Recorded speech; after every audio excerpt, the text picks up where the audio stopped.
Hello नमस्कार दोस्तों, मैं अमोल कासर आपका स्वागत करता हूं। मुझे पता है एग्जाम बहुत नजदीक है, आप लोग ढूंढ रहे हो कि सर चैप्टर वाइज वेटेज क्या है, पेपर पैटर्न क्या है। अगर वो पता चल जाए तो हम बहुत हद तक डील कर सकते हैं। ओसीएम सब्जेक्ट बहुत बड़ा होता है ना, बहुत वास्ट सब्जेक्ट है। और इसमें क्या चीजें याद रखे, कौन से इंपॉर्टेंट चैप्टर है, जितना कर लिया ना तो भी काम बन जाएगा। देखो दोस्तों, 12th में मैं आपको कह रहा हूं, स्टार्ट से लेकर एंड तक कुछ दिक्कत नहीं होने वाली, क्योंकि 12वीं में एक ही पेपर बनता है बोर्ड का। बोर्ड एग्जाम वाले पेपर बनाते हैं। यहाँ पे कॉलेज लेवल पे अलग अलग टीचर्स अलग अलग अपने अपने हिसाब से क्वेश्चन डाल सकते हैं, इसलिए यहाँ पे मैं आईएमपी प्रेडिक्ट नहीं कर सकते।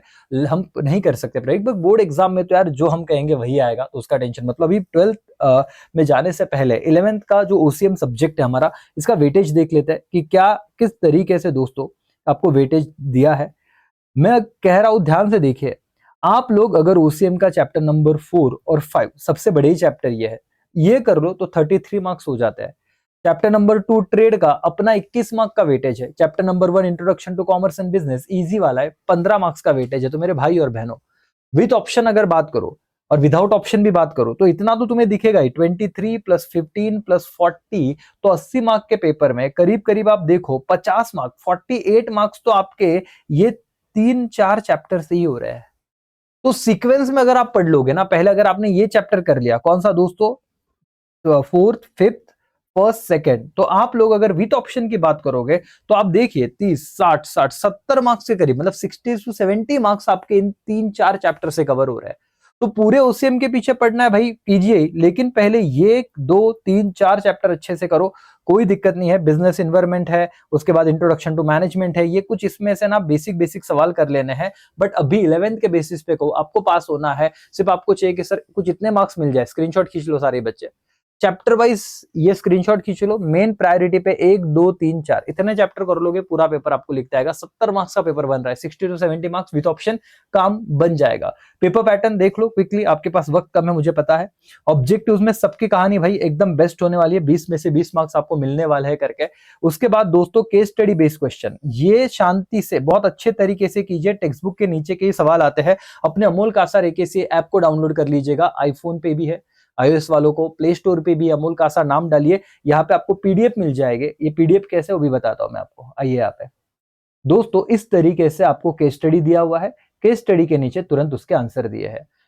एकेसी ऐप डाउनलोड करने के बाद आप लोग जाओगे और यहाँ पे प्रीवियस फ्री नोट्स फॉर्म में देखोगे तो भी मिल जाएगा। Forms of organisation chapter number 5 में ये रहा केस स्टडी, उसका आंसर। तो अगर आपने इतना भी रीड कर लिया ना तो आपका ये 6 मार्क्स बन गया। समझिएगा, आपको ये 6 मार्क्स लाने के लिए स्पेसिफिक पढ़ाई करना पड़ेगा केस स्टडी का, और वो दे दिया है तो उतना देख लीजिए, काम बन जाएगा करके। देन आफ्टर दोस्तों आपको क्वेश्चन नंबर 4 डिफरेंस बिटवीन आता है।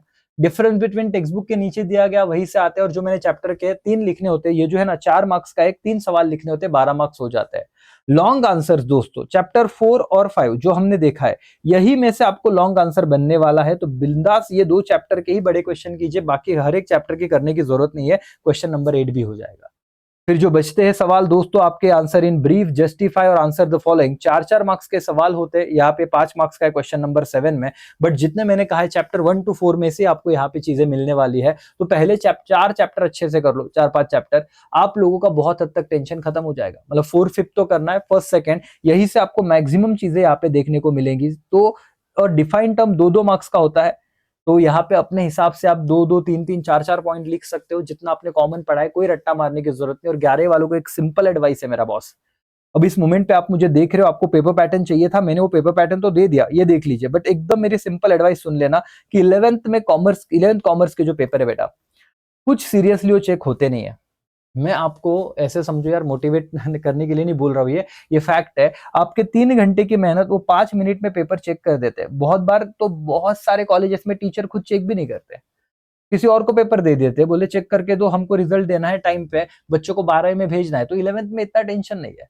हाँ, आपने कुछ गलती की होगी, सर पढ़ाई नहीं की, ओसीएम सेल्फ स्टडी के हिसाब से रखा था, बट अब ईयर खत्म हो गया, हमको तो पता ही नहीं कैसे करना है ना, हमने तो देखा ही नहीं। तो ऐसे 12th में नहीं होना चाहिए। 12th में सीसीटीवी कैमरे के सर्वेलेंस में पेपर चेक होते हैं, तो वहां पे इज्जत से देखा जाएगा। 11th पे इतना लोड नहीं लेने का, आप पेपर अच्छे से लिख के आओ भाई, इस हिसाब से पढ़ाई करो। ये वेटेज मैंने आपको दे दिया है, ये पेपर पैटर्न आपको दे दिया है। एकेसीए ऐप पे आपको क्वेश्चन वाइज नोट्स है, आप देखो यहाँ पे ये केस स्टडी हो गया है ना। फिर आप डिफाइन द टर्म्स है, सारे डिफाइन द टर्म्स यहाँ पे इंपॉर्टेंट डिफाइन द टर्म्स दिए हुए, उतना देखोगे तो भी काम बन जाएगा, आपको ये पूरे ऐप में मिल जाएंगे। उसके बाद जस्टिफाई द फॉलोइंग है, जस्टिफाई में बहुत बच्चों को दिक्कत आता है, तो जस्टिफाई वाले क्वेश्चन दिए हुए हैं। तो आराम से देखिए किस तरीके से आपको आंसर लिखना है पॉइंट वाइज, वो भी समझेगा। और वेटेज, पेपर पैटर्न और कुछ नोट्स मैं आपको दे रहा हूँ, एकेसी ऐप पे जाइए, पढ़िए और 12वीं के लिए एकेसी से जुड़ जाइएगा। स्टार्ट टू एंड सारी चीजें हम खुद करवाएंगे। चलो, thank you so much, bye, take care, जय हिंद, जय भारत।